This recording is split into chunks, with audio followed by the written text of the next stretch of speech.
Hello दोस्तों, कैसे हैं आप सब। स्वागत है आपका आपके अपने चैनल विद्या एजुकेशन पे। तो आप ये सोच रहे होंगे कि इतने दिनों से हमारी वीडियो क्यों नहीं आ रही है।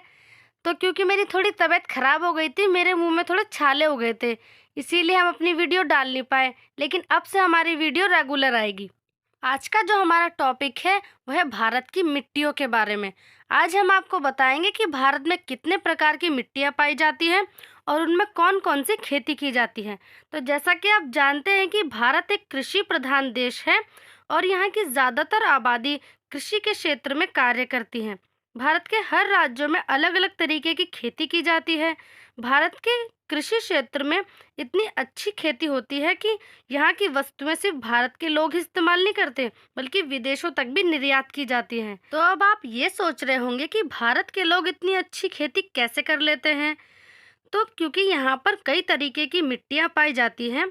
भारत में कुल 8 तरीके की मिट्टी पाई जाती है।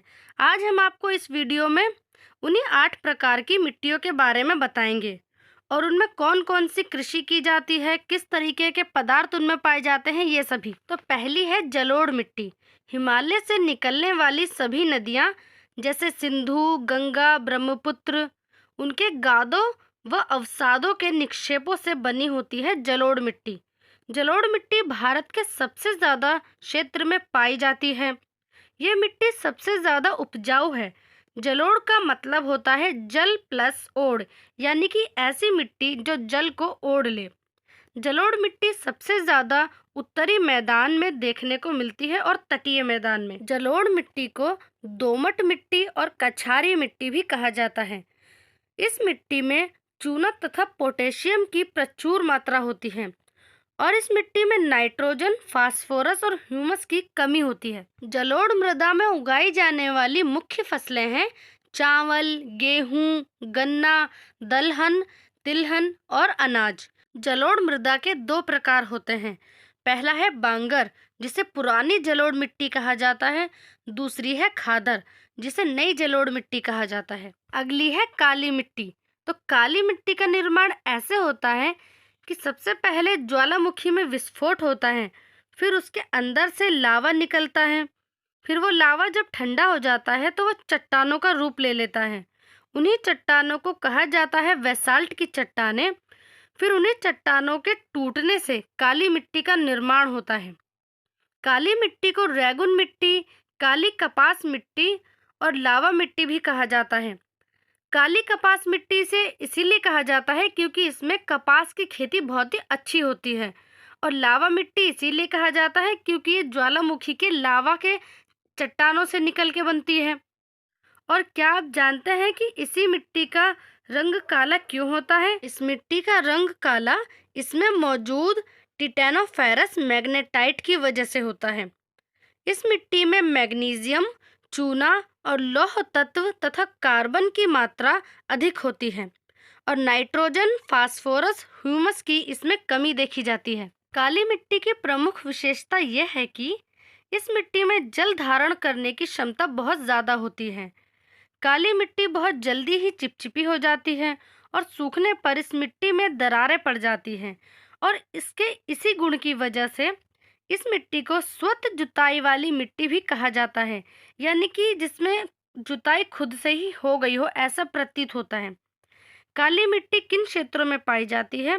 तो ये मध्य प्रदेश, गुजरात, महाराष्ट्र, उत्तरी कर्नाटक, इसके साथ साथ प्रायद्वीपीय भारत में भी इस मृदा का कुछ हिस्सा पाया जाता है। इस मिट्टी का सबसे ज़्यादा विस्तार महाराष्ट्र में देखने को मिलता है।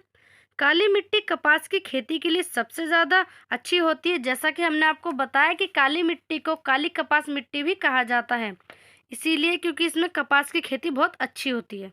अगली है लाल मिट्टी।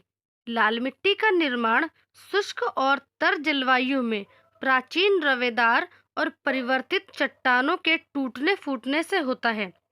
लाल मिट्टी प्रायद्वीपीय भारत के कम वर्षा वाले क्षेत्र में पाई जाती है। क्या आप जानते हैं कि इस मिट्टी का रंग लाल क्यों होता है। तो इसका रंग लाल फेरिक ऑक्साइड की उपस्थिति के कारण होता है। इस मिट्टी में लोहा और सिलिका की प्रचुर मात्रा पाई जाती है और इसमें नाइट्रोजन, फास्फोरस और ह्यूमस की कमी देखने को मिलती है। ये मिट्टी तमिलनाडु, आंध्र प्रदेश, महाराष्ट्र, नागालैंड, कर्नाटक में पाई जाती है और इसका सबसे ज़्यादा विस्तार तमिलनाडु और आंध्र प्रदेश में है।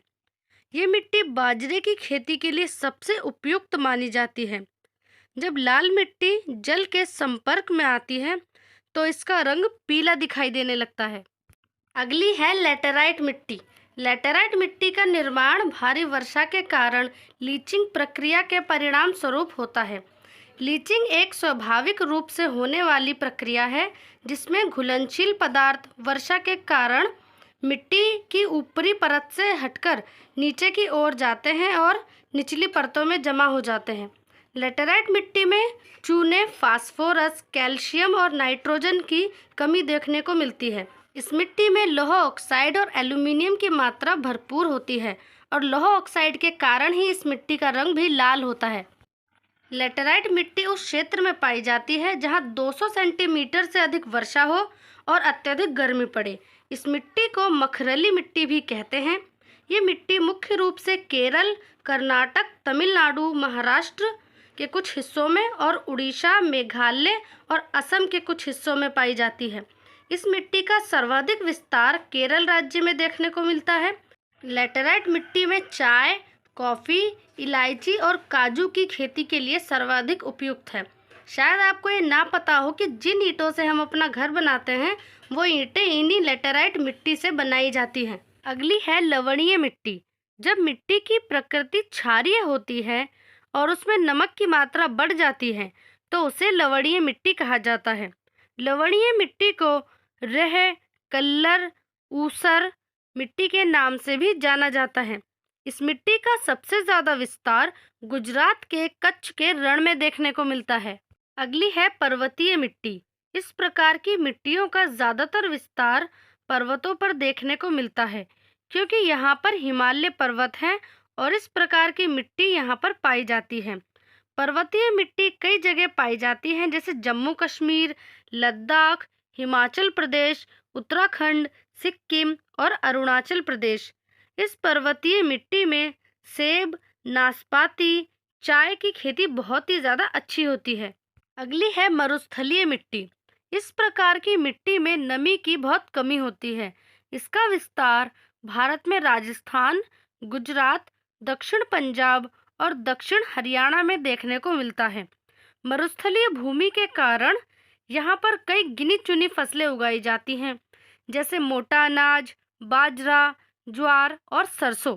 अगली है दलदलीय मिट्टी। दलदलीय मिट्टी का निर्माण बहुत ज़्यादा वर्षा और वनस्पतियों के सड़ने के कारण होता है। दलदलीय मिट्टी में ह्यूमस की मात्रा बहुत अधिक होती है क्योंकि इसका निर्माण ही वनस्पति वगैरह से होता है, इसीलिए इसमें ह्यूमस की मात्रा बहुत ज़्यादा होती है।